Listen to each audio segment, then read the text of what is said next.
So once again, my name is Nikki. My husband and I run permaculture gardens at growmyownfood.com, where we are passionate about helping families grow their own food and medicine. And I just wanted to say how very timely this webinar still is, despite the atmosphere being coronavirus everything. Because we're basically at war with the coronavirus, and the spirit in which the first victory gardens were developed during World War I and World War II was in order to rally all households into doing something very essential towards the war effort, which was food production. There was not enough canned food to send to the troops abroad, and since all the farmers were fighting, farm production was down. So we have to ask ourselves, what if the trucks stop coming? What if they shut down the farmers market? Please God, let these not happen.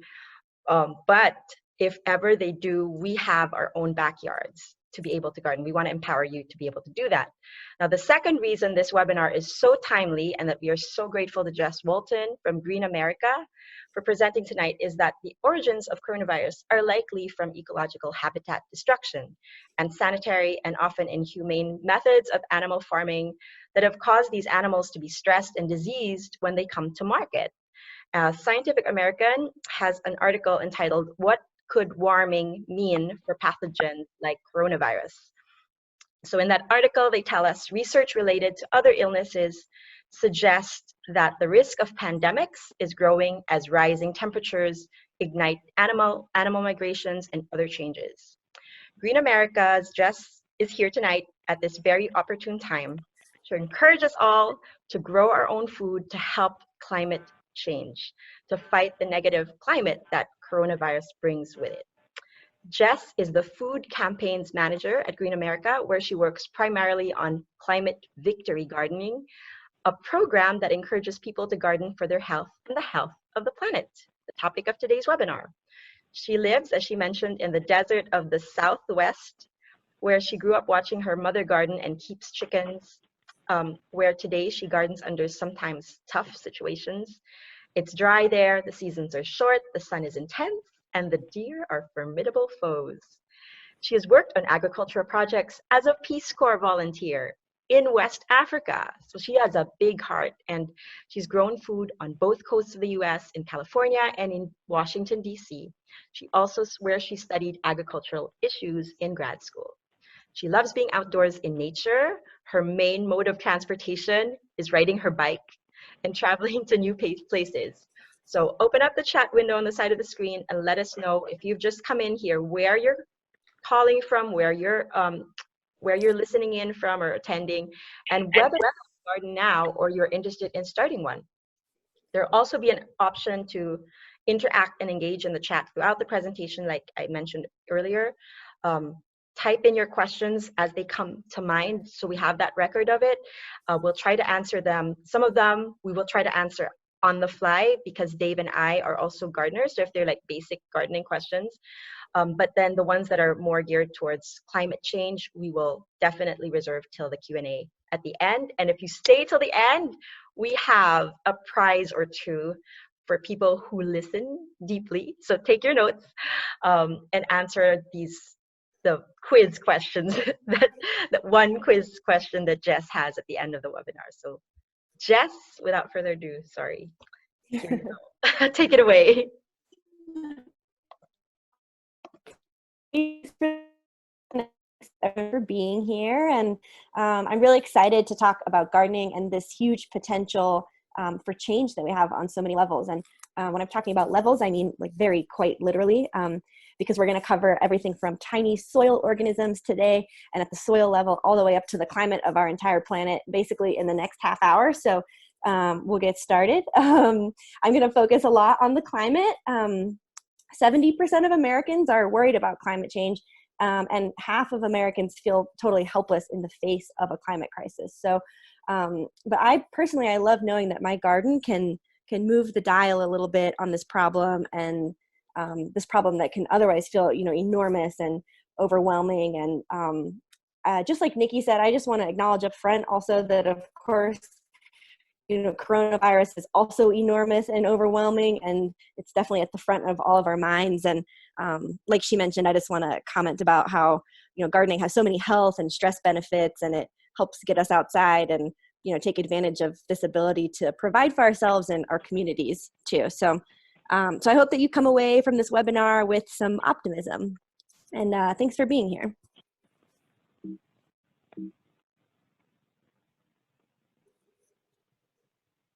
So, so the webinar is centered on the idea of victory gardening, which Nikki mentioned, and we're going to talk about what it is and why it's important and how it works. And just a quick note, just to start, that there's no such thing as an exact template that's going to work for all of us, right? We're gardening in really different places, which we saw from the chat just a minute ago, and probably under very different conditions. And so the goal of my webinar is to give you an understanding of this concept and basically to inform the hundreds or maybe even thousands of decisions that we make in our garden every season. So think of this as a diving board kind of to launch us into a new way of thinking about gardening rather than a prescription or an exact how-to for climate victory gardening. So we came up with this idea, climate victory gardening, because we were so inspired by the victory garden campaigns during the World Wars. We saw that they were a great way for people to contribute to the war, like Nikki mentioned. To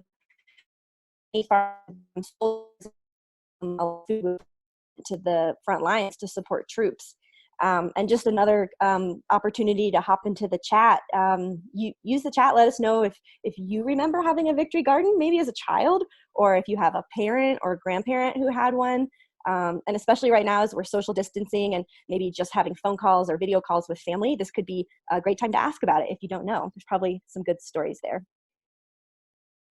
I love this statistic about victory gardening, so it gets its own slide. It's by 1944, there were around 20 million victory gardens producing 40% of the fresh fruits and veggies consumed in the United States at the time. And that's so incredible to think about. It's almost half, and it's really very different from our food system today. And victory gardening is just a great example of this huge potential for collective action. So gardens were really a force for change then, and we want to make that happen again. But this time we're focused and you might ask, why climate? Why are we focusing on the climate? And this might be obvious for some, but it's just kind of good to talk about. I do call this my doom and gloom slide because the research is out there and it's pretty grim, some of it. There's some reports that say we have 12 years to meaningfully address the climate crisis. Also, it's said that we might only have around 50 years of agricultural topsoil left to grow food. But at the same time, our food system is emitting around a third of the world's greenhouse gases. So it's part of the problem too. And actually, there's new research just came out earlier this month that shows that agriculture and land use are as polluting as power plants in the world. So it's definitely a big problem. But an important point I want to make too is, we know that we need to slow the pollution that we're emitting into the air to fight climate change, but there's also already too much in the air, in the atmosphere. So we also need a way to pull carbon out of the air if we're going to stop this climate crisis. So the positive takeaway here is that research has shown that agriculture is a really good way to do both, to slow our emissions and also pull carbon out of the air. And we can do both in our gardens too. So I'll be talking about reducing emissions and carbon sequestration a lot in the rest of the webinar. So this intersection of food and climate is a really awesome place to be, and it's a place where we as individuals can exercise our decision-making power, every time we eat or every time we make a decision in our garden. And I just want to say too that the organization I work for, Green America, we're working with large farms and companies to implement this and start talking about this as well. But change at that scale takes a lot of time. And so that's why we're asking gardeners to be trailblazers in our own backyards and to get this idea out into the world sort of ahead of the curve, before climate positive food is something that's really available at the grocery store. So thanks for being here and being interested in this. There's two ways to think about climate solutions in our garden. Maximize soil protection within our gardens. So this is where we're going to be capturing the carbon. We'll be physically pulling it out of the air and storing it underground. And when I say carbon here, I'm talking about carbon dioxide. This is a powerful greenhouse gas, and it's a big cause of climate change. And so soil health and soil microbes and carbon, these are really like celebrities of this webinar, and you'll hear me mention them over and over again. So the second solution, the second way to think about climate solutions is it's all about minimizing our climate impacts that are actually beyond the boundaries of our gardens and making decisions that help reduce emissions beyond the boundaries of our gardens. So one example might be that if we choose not to buy chemical fertilizers from the store, then we're reducing pollution and emissions that could have come or that would have come from a truck transporting that fertilizer from the factory to the store, for example. So, and I'll be covering a lot more examples too. So one way to think about applying both climate solutions is to essentially think about closing the loop in our gardens. So we're building healthy soils and we're using what we have on hand instead of buying chemical fertilizers and pesticides. And we're also trying to reduce the wastes that come from our gardens, because both these inputs and these wastes, they both have carbon and climate impacts. So this graphic is an example. It's very simplified, but to just give an example, you see on the top there, it says, plants grow and they draw nutrients from the soil. And then of course they pass those nutrients on to us when we eat the food that we harvest from our gardens. And then it's our job to return nutrients back to the soil as composted food so we can start this loop again and keep growing. And carbon has a role in each step in this loop or in this process. And also another way to think of it is, I like this idea. You draw a bubble around your property. So think of like the highest height of your tallest tree, look down to your deepest roots, and think of, you know, and like around your perimeter of your property line, and think of everything that happens there, and what can you do to support the natural processes and the soil health in that area using what you have in that same area. So how can you minimize anything going in or coming out of this loop or of this bubble? And when we garden in this way that closes the loop and it puts soil health first, then we're helping the climate. And we'll talk more about the details of that a little bit later. So we'll talk about, let's see, soils and carbon and what's actually happening in our gardens. So you might have heard that a single teaspoon of healthy soil has billions of microorganisms in it, which is really neat. These are the workhorses that we as gardeners want to harness to pull carbon out of the air.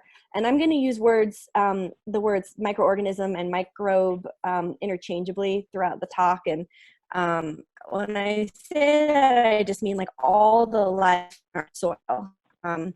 And to give you a visual, that's everything from earthworms, which are, you know, highly visible, down to beneficial bacteria and fungi and a bunch of other invisible workhorses, we're calling them, in our soil. So today in industrial agriculture, soil is actually a source of carbon emissions. It's actually a polluter because of how badly we treat it. And it's these organisms in the soil, they're being altered, they're being killed by chemical inputs, and that's releasing carbon into the air.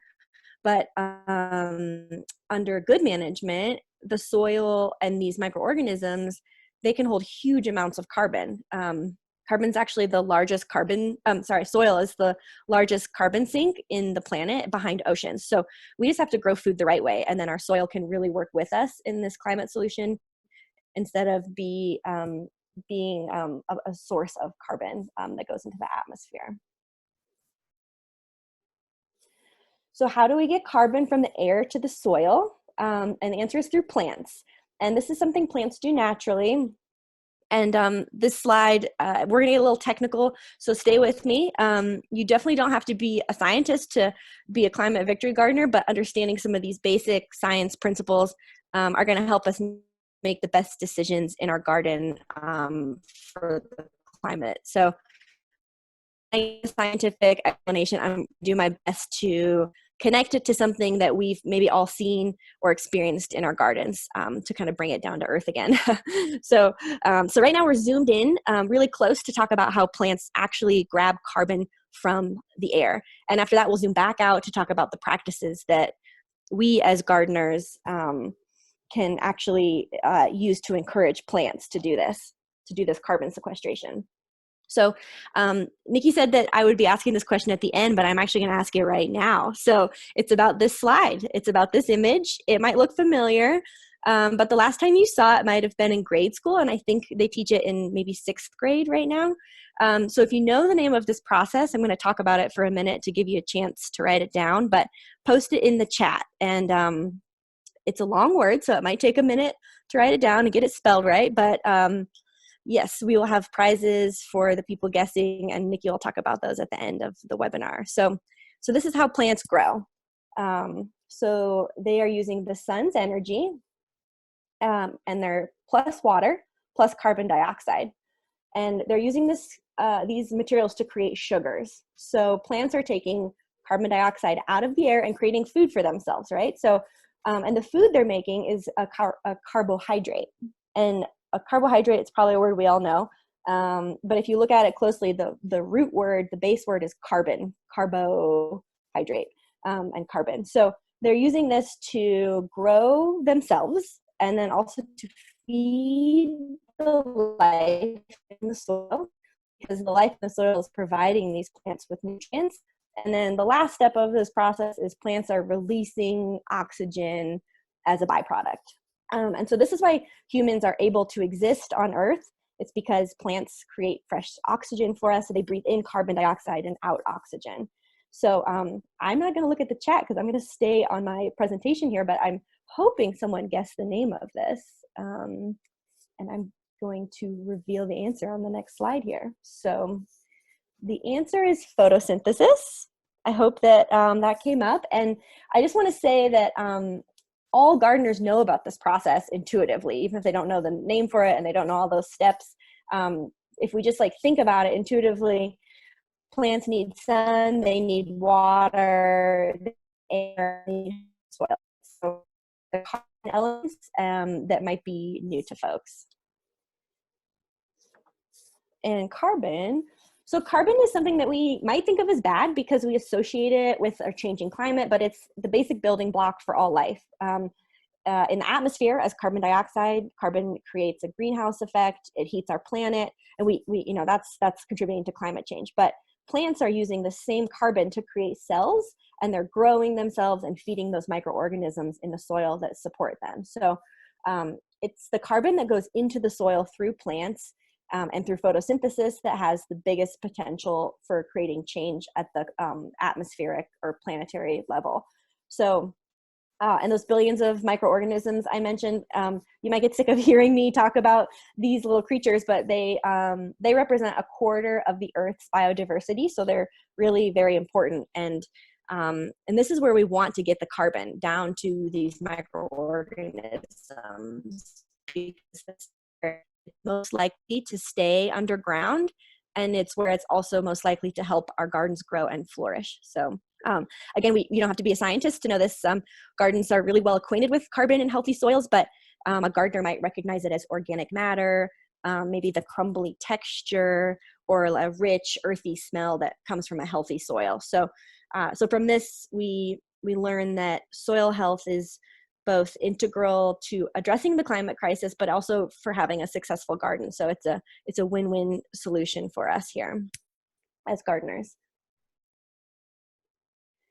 So now we're kind of zooming back out, and we're going to talk about our roles in this process as gardeners. So the next level up from the soil, I'm going to cover 10 methods or gardening practices, and I'm going to focus on how they build healthy soils and address climate issues, both inside your garden and beyond the boundaries of our garden. So, so here's this list of 10.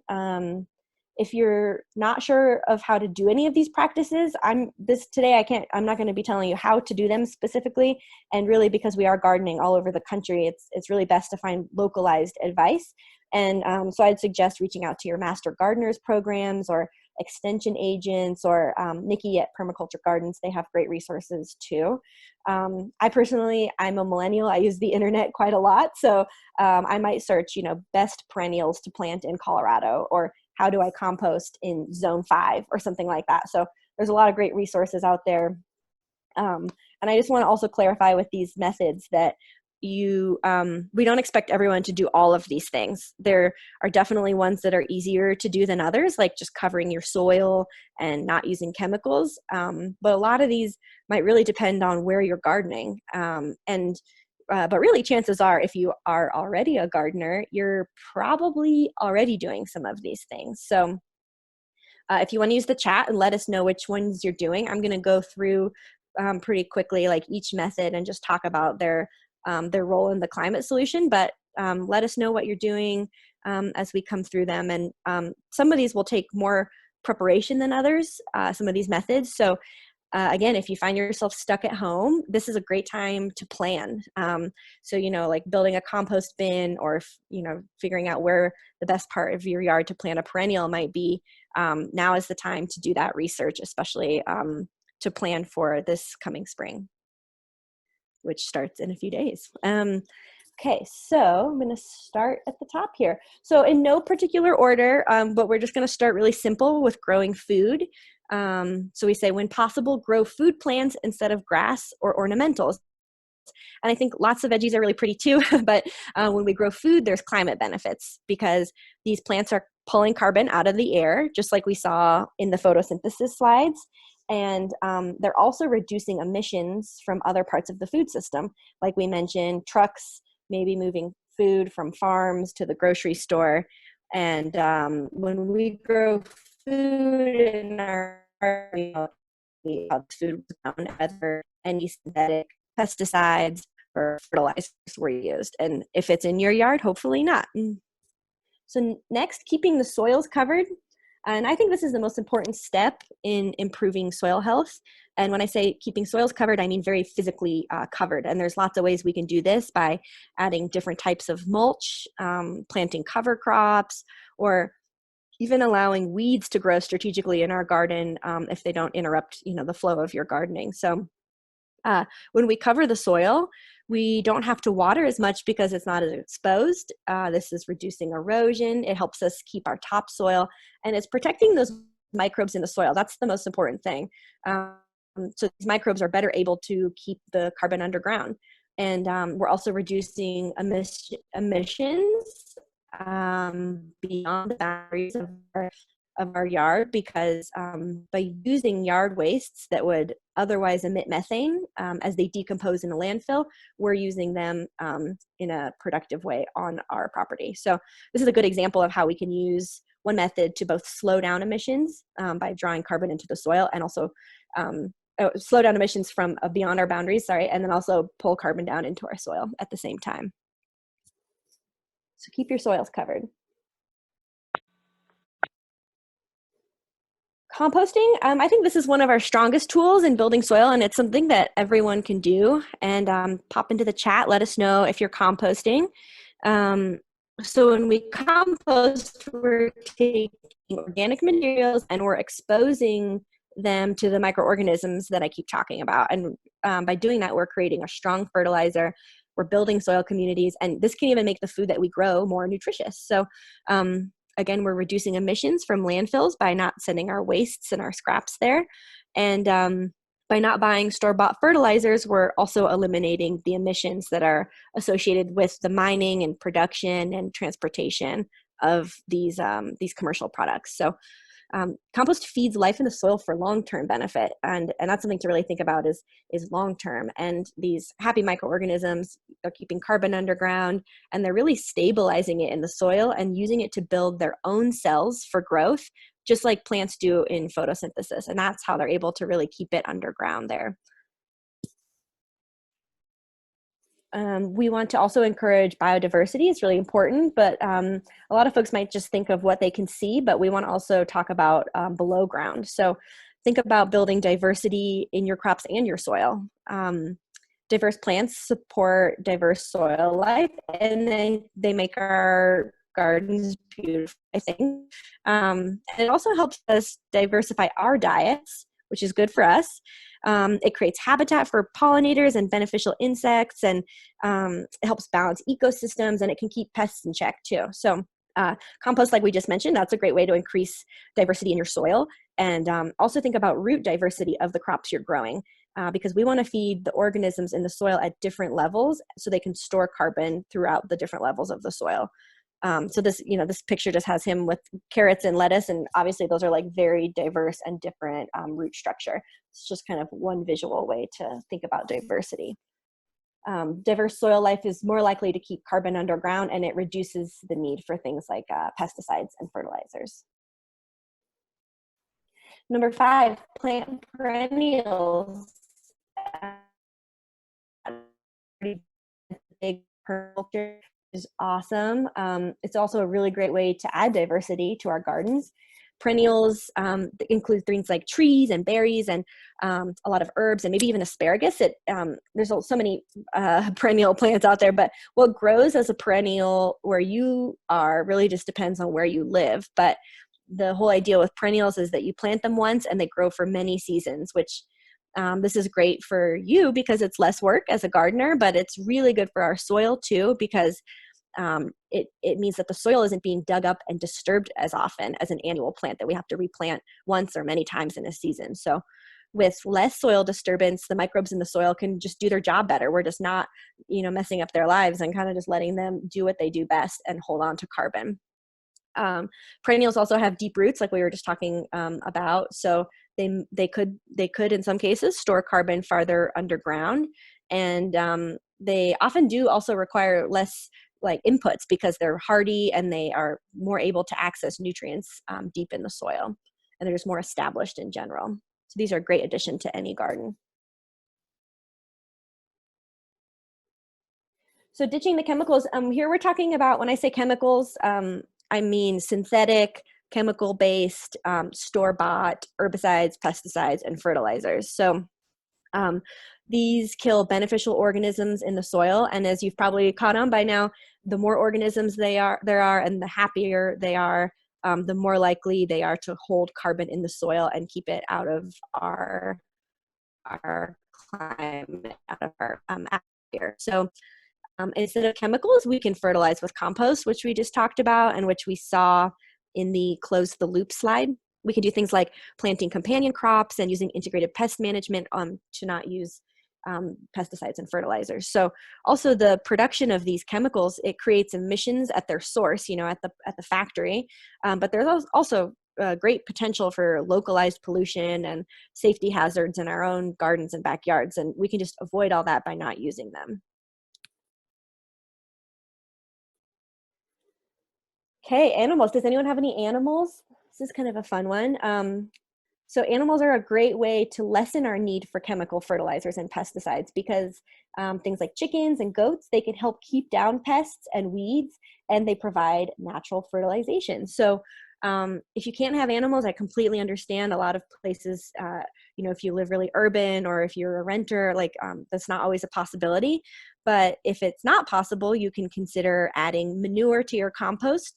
That it's extra nutrients, it's more diverse, and it kind of takes care of one of these benefits that animals would otherwise provide.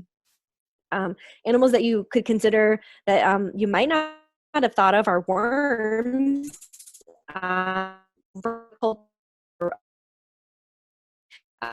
We can consider those animals, and they could be an option for more urban places because they can be kept indoors and they do wonders for your soil.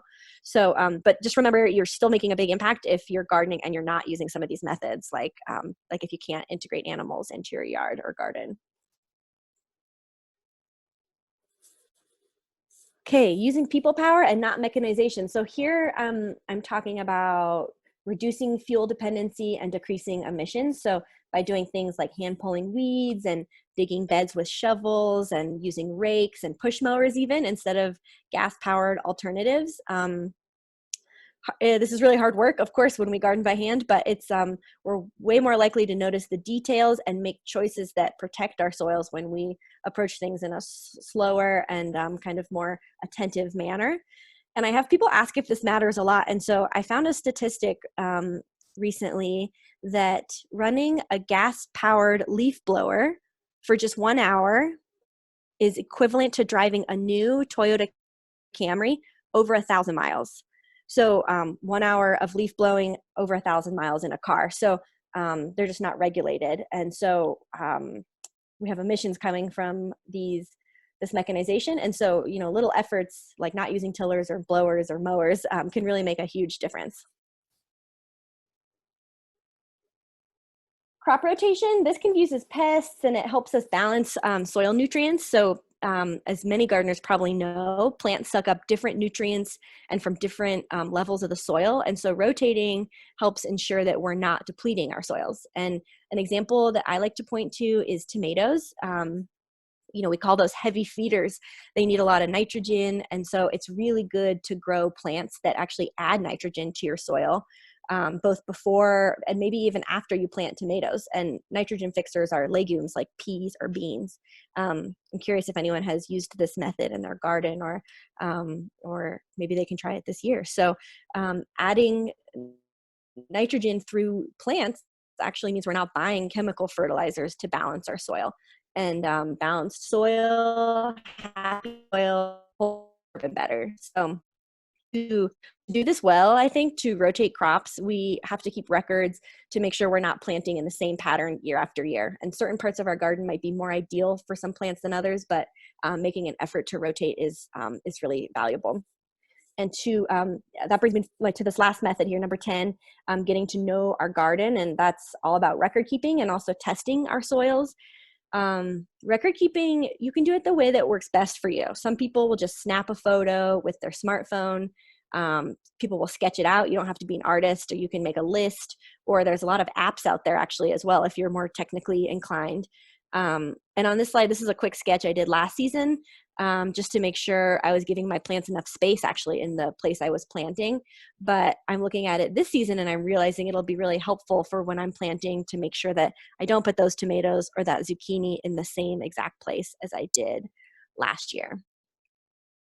And when we spend quality time in our gardens, taking photos or sketching, we can address issues more quickly too. So then we don't have to revert to chemicals in our gardens. So, and then finally, just testing our soils, that helps us better know what our soils need from us so we can provide them with whatever they might need to build that soil and sequester carbon and grow good food for us. So here's just a quick recap, the whole list again. And maybe you're already doing some of these things, and maybe there's some you'll never be able to incorporate. And maybe there's some that you're already doing, but you could do a little differently or more intentionally, knowing that they actually have a role in the climate solution and in carbon capture. So the goal is to do what you can now and to build from there. And I would say if you're going to remember just one slide from all of these methods and this whole webinar, then this is the one.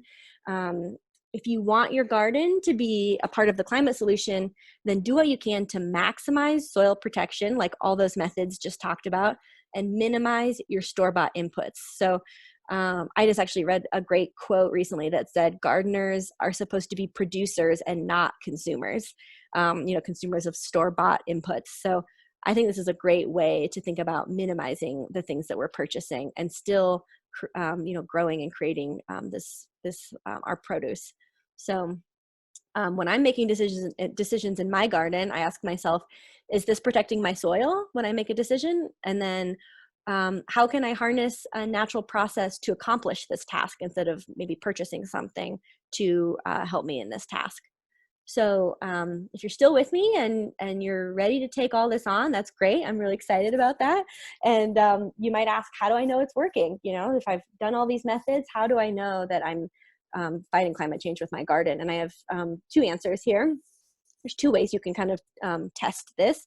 And there's a scientific way, and you can literally test your soil for the soil organic carbon. That's what it's called, a soil organic carbon test. And you can get a test kit from any agricultural extension office. Even my small town of 5,000 people in rural Colorado has an extension office.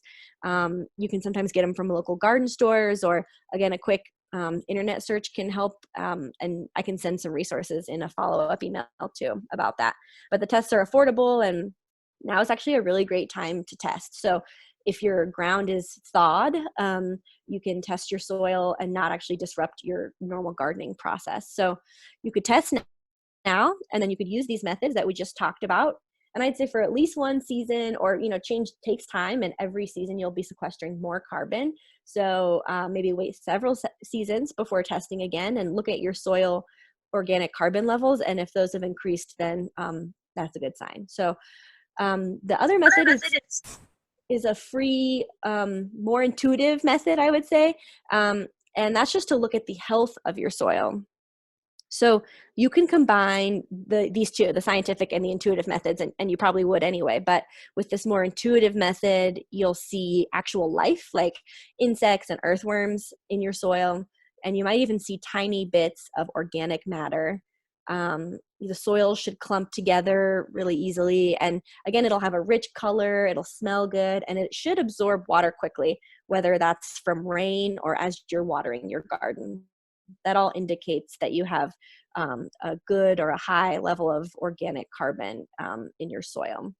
Also, your plants should grow vigorously because that shows they're being well fed by a healthy and happy soil.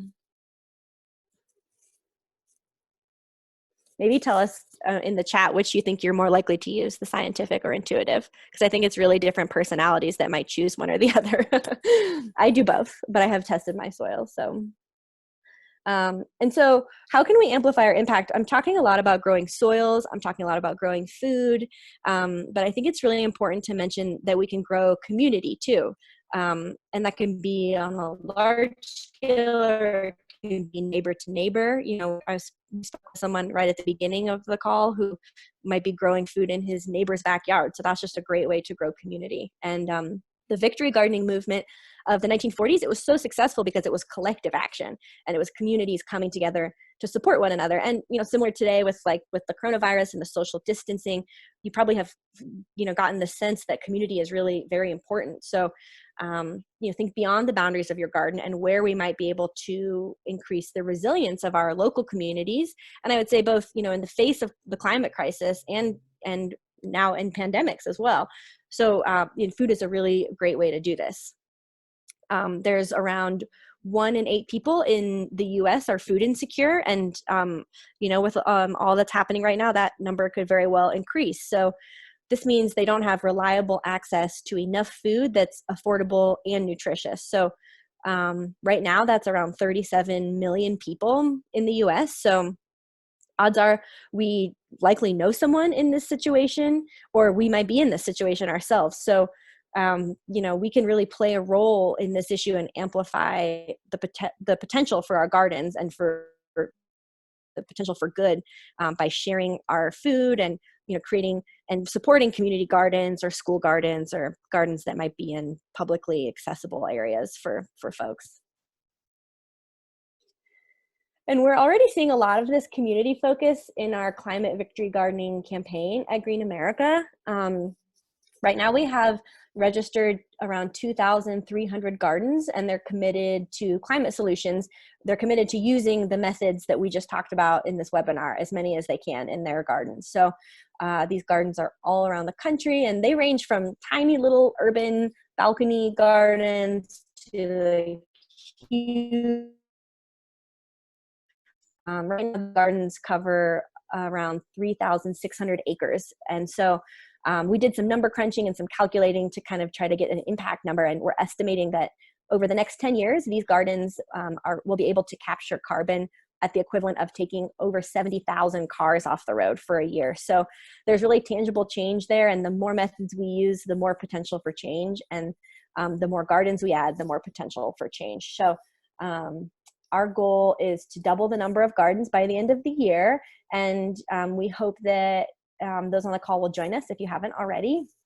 And actually, maybe folks can jump in the chat now and let us know if you're already registered, because I think there are probably some Climate Victory gardeners already on the call.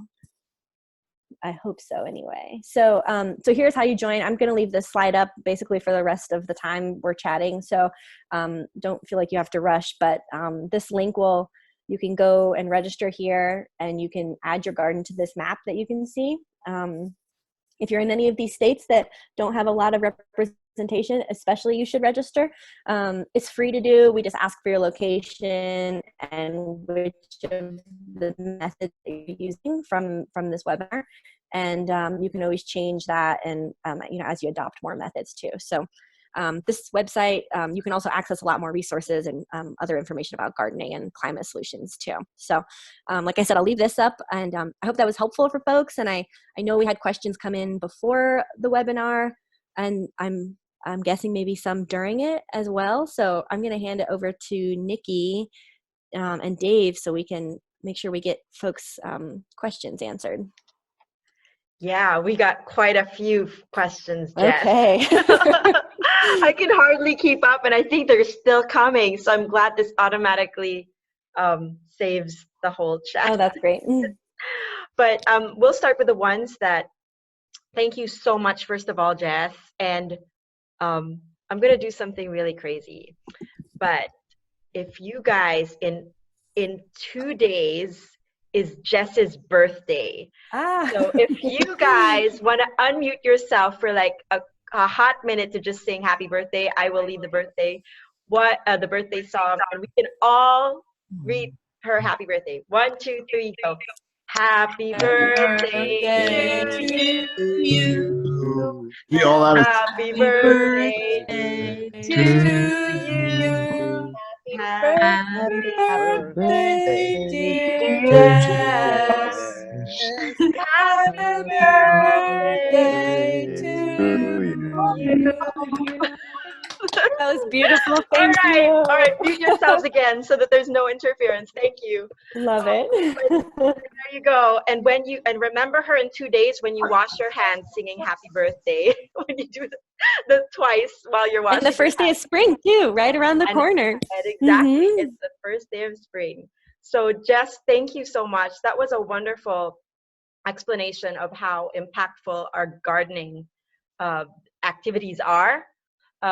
You do have a bunch of questions. I'm going to start with the ones that came in via email.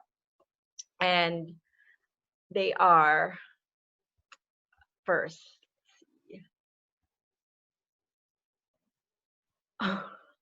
Some of them, I will just do the more climate gardening specific ones, because some of these are, the spacing between seeds and seedlings, which are great questions.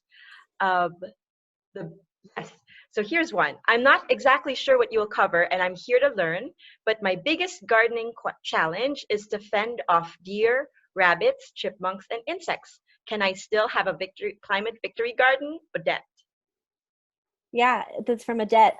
Awesome. So that's probably, I think, gardening already, you might all just be nodding your heads like that is the biggest challenge for most of us. And it just really depends on what pests you're dealing with. You can definitely grow food in ways where you don't have to use pesticides, like synthetic chemical pesticide or insecticide. So some folks will say, hey, I actually set aside, like, grow extra so that I know that, like, I don't know, that the caterpillars are going to eat like 3 of my lettuce heads, so I'm going to grow this many for myself. So you can kind of like either kind of plan for it. You can do things like the crop rotation I said, because pests will get really used to where if you grow the same thing in one place every year, it's like a buffet. They know right where to go. So you can kind of confuse them that way. And for the bigger pests, unfortunately, I think fencing a lot of times is really the thing to do. And, I'm a fan of openness and people to come and go freely from my garden, but definitely, you can fence the perimeter of your property, or you can fence in those specific plants. And then like that can kind of make your garden more accessible or open to other to folks. So there are some organic products out there that mimic the smell of a predator, and so those are something you can use in your garden that might scare away a chipmunk or a squirrel or a rat or whatever it might be that's eating your food, that's a smaller, like a rodent, because they'll just smell that and immediately assume that there's maybe a cat or a mountain lion or something on your property. So you can avoid using a chemical. It's more of a pheromone that they use. So it's a really good question. And it's one of those things where, gardening, it's always about experimenting and, planting things that maybe those critters don't like as much, but that hopefully you still like. Very good. Yeah. And then what's the most climate-friendly way to dispose of disease or pest-infested plants so they don't reinfect or reinfest plants in the garden? That's a good question, and it's a tough one because you don't want to compost those because most often it's very likely that they can transmit that to into your compost, which could go to your garden again. If you do have a local a place that does more commercial scale composting, like you've seen those plastic forks and stuff that are made out of corn starches, like those need to go to an actual commercial composter, and they get levels of heat that are so high that it will often kill pathogens and molds and that sort of thing. But otherwise, it's a really tough. I think a lot of times we tell people just to toss it and sort of into your waste bin, or if you have a greens bin that you can like a curbside bin. But don't keep that on your property. Yes, a lot of as the people are asking questions, there's certain master gardeners who are also on the call, Jess, who've been helping out and answering. So I just want to thank you, veteran gardeners, master gardeners, for helping out and chiming in regarding the heating of the compost. Hot composting is a method of composting that you can make your compost in 18 days, and theoretically it really works. I'm saying theoretically, but it goes up to 130 degrees Fahrenheit to 150 with the turning of your compost, and you get your compost in 18 days. And because of that heat of 130 to 150 degrees, sometimes 170, depends on where you are, the pathogenic bacteria are killed. There's also been a study made because some people say, that it's much better to have hot compost to kill off all the bacteria rather than do earthworms, because then in earthworm the bacteria doesn't get it doesn't get heated that high. But they did do a study on earthworms. And my source for this is a recent seminar I attended. So I have to ask him for where my teacher at that seminar, where he got his source from. But he said they did a study, and they inoculated their worm bin with E. coli and salmonella and all the bad bacteria, pathogenic bacteria that tend to be in foods. And they said that after a certain period of number of days, I don't know, 30 days, there was no presence of it at all. So somehow the gut bacteria of the composting worms, the Eisenia fetida, will dominate and eat up all the bad bugs. So that's the composting. All right, and then the other questions are, in addition to composting and using leaves for mulch, I pick up the free piles of wood chips from the city pruning to cover my veggie or fruit garden area. I wonder if the bare breakdown affects my soil negatively. Of the wood chips, that's actually, I think that's actually really a positive thing. You just want to make sure that the wood chips are not treated with anything. So it depends on where the wood chipping is happening and if they're using chemicals at the source of the origin of wherever maybe that tree or shrub was growing. But that's a great way. Like a lot of times cities will even offer that mulching or wood chips for free. So it's a really thrifty way to actually cover your soils and build your soil. So that the mulch is awesome because it'll slowly decompose on the lowest level, and those microorganisms will just sort of chip away at it slowly. And so they're actually going to be pulling the carbon from your wood chips and pulling it into your soil. So I think wood chips are a great way to go. Great. Any recommendation resources for companion plants? I put John Jevons' Grow More Vegetables, and Dave put Amy Strauss's Suburban Micro Farm book on the chat. Do you have any recommendations for all around great books for gardeners, Jess, for companion plants? Those are both great. And then for companion plants, no, I think those are great resources. Yeah, and we can send those in the we're going to send a follow-up email after this that has the presentation in it, and we'll just include all these resources too for folks. Yeah. How to keep worms indoors. That's from Erin. That's like a whole other webinar. Yeah. But I do have a blog on that on our website. Okay. Yeah, we can include that in the email, and it's something And that it really depends on the size you're working with and the temperatures and stuff. So, yeah, we can send some ideas around. I have a yes, good climate question. How bad is grass in your yard for the climate? good. It's really bad. Well, it could be, depends on how you grow it. I think there's the argument that it's better than bare soil because it is covering, but a lot of times like turf, like your standard turf grass in America is like very thirsty, even in places where you might be living in a dry area, so it might require a lot of pesticides or herbicides, if people want that bright growing glowing green grass. And it's just not diverse, right? So it's bringing maybe just small amounts of carbon, and you're chopping, you're mowing it down really often, and then you're having that yard waste that you have to deal with. So anytime you can get rid of lawn or grass, as long and plant food over it, you're way better. And even if you can plant more local or native grasses, you're doing so much better for pulling carbon from the air to the ground. And then Jess, somebody asked, do you have a reference for your statistic, leaf blower 1 hour equals 1,000 miles in Toyota Camry worth of emissions? I would like to use it. Awesome. I think it's from Yes Magazine, but I will track it down. And if we want to get that person's contact info, I can send it, or we can put it in that follow-up email. Yes, I have that. And then how do you grow vegetables with perennials and Mm-hmm. keep soil covered? Because those are all of one of three of those 10 steps, right? Mm-hmm. I understand the principles, but not how to do it. Sure. So it is tough because perennials are going to be there longer and annuals are going to come and go quite often. So when you're laying out your garden plan, and maybe Nikki can speak to this too, because planning is really important.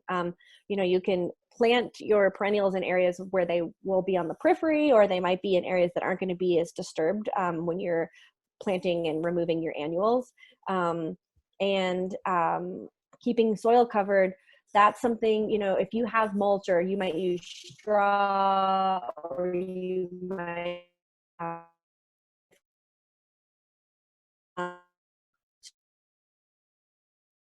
space over and plant your seedling, or even plant your seed and kind of scooch the material right back around your plant. You don't want it too close because sometimes like pathogens or molds or wetness can kind of like pass between the mulching and your plants, but it is possible. It seems like a lot, and I feel like the covering the soil, especially during your off season, I would say. So if you can't keep your soils easily covered during your normal annual season cropping, that's understandable. But at the end of your season, when you're kind of cleaning up for the winter, definitely covering plants then, and also the mulching will help your perennials over winter in those cases too. Nikki, do you have anything to add to that? Yes, so in permaculture, we have a principle of layers, looking at your backyard in layers of a food forest. So you have your perennials, which are the trees, those are your taller layers. And then you have an herbaceous layer, which are your herbs, and your lower to the ground kind of plants. You have bushes or shrubs.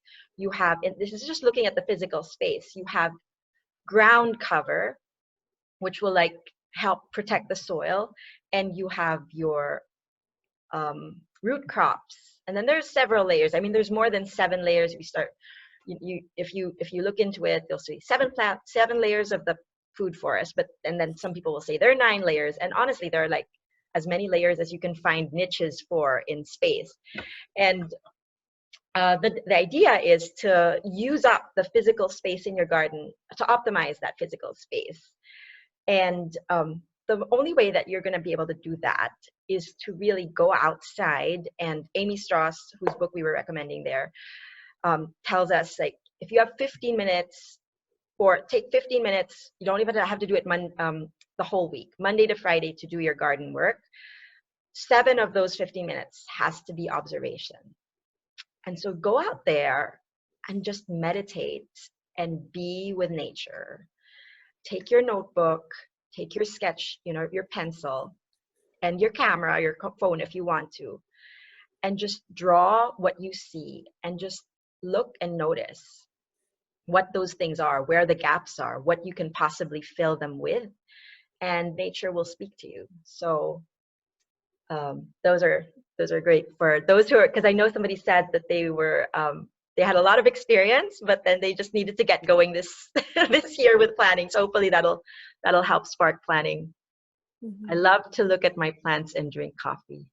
Okay, we have 6 more minutes, and I guess I should end. I know that there's still questions to be answered, but I think I've covered the majority of them, and the rest will be answered in a follow-up email with a lot of them have already been answered by you fabulous guys who are being answered right now. So if you master gardeners are on the call, you want to screen any of the questions that came in that we didn't have answers for, go right ahead and hop in. And while we do that, we're going to go up to the top of the chat and award. Well, first of all, I guess we should show, we're going to give away a Green America Climate Victory Garden t-shirt as well as buttons to the first 2 people who guessed, and that was Mim and Alex, if I'm not correct. So Mim and Alex, A-L-I-X.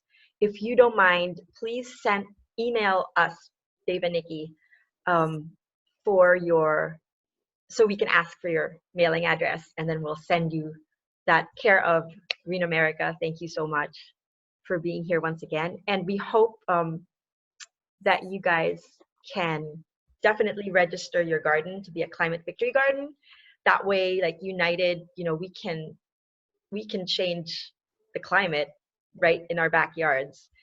And you guys be your own little hubs wherever you are and influence the people around you, because once they see how great your garden is and they'll ask what you're doing with it, you can share with them those 10 tips and the tips that Jess shared with us. Yeah, So and I would say too that if you register, if you found this chat and the question and answer helpful, if you register, you can become part of this Facebook group that we have that's all Climate Victory Gardeners, and it's awesome. It's like everywhere from like very advanced master gardeners to beginners asking every question under the sun in any part of the country and other parts of the world too. So if you did find the chat helpful and being able to just sort of fire off questions, that group's awesome. People are sharing photos and resources, and that's something that like Nikki was mentioning, it's like if we're trying to create community, especially online right now in these tough times, then it really exists there online in this group. So it's worth joining. Yes, indeed. So thank you so much. And oh, one last thing, Jess, did you talk about biochar? Yeah, sure. I can real quick. Really quick, just because it came in the email, I didn't mention it, and it came again in the chat box. Sure. So biochar it's a soil amendment. It's you burn really dense material like wood or dried manure or bones even, and low oxygen, and then you add this to your soil. So it's said that biochar holds carbon maybe even for hundreds or thousands of years if it's done right. And it's not actually adding nutrients to your soil necessarily, but it's like stimulating those microbes that are in the soil, and it's creating like structures that protect them and feed them. So it's really a cool, biochar is amazing, and there's just so much we don't even know about it yet. But if you're interested in it, use it, do some research on it. It affects the acidity of your soil. So definitely test your soil pH before you do any of this. And you can buy it online or maybe in local garden stores. It's definitely not the same as the charcoal that you use for barbecuing, because I think that came up in the question, because those have a lot of chemicals that you don't want in your garden. But we can include this in the email too. But if you're interested, look up the International Biochar Initiative. It has a lot of information about how you can source it regionally. There's 4 or 5 different places in the United States that you can source it. And, I'd say like in the spirit of being a producer and not a consumer and kind of closing this loop, you can definitely make it at home too. And that Biochar Initiative website has info on how you can do it. So biochar does have a huge role in the climate solution. And if you can do it in your garden, I would love to hear about it. I've done it at the farm level, but never the garden level. So I'd love to hear if anyone's doing that. Oh, wonderful. Thank you. Yes. And some people suggest, if you look at the chat, people are suggesting what to do with the biochar, to do with the biochar, which is great. All right. Well, I will bid everybody good night. Thank you all for joining us, and we will see you again in your inboxes in the future. And yes, I see some, I see some conversations still going on here, but we'll have to close. And That's Nancy and Paul, great. I will try to connect you so you can keep so that you guys can continue your conversation again Mhm. in your inboxes. Okay. Well, good night, Thanks, everybody. Thank you everyone. again, and Good thank you night. everybody for joining us. We'll see you again.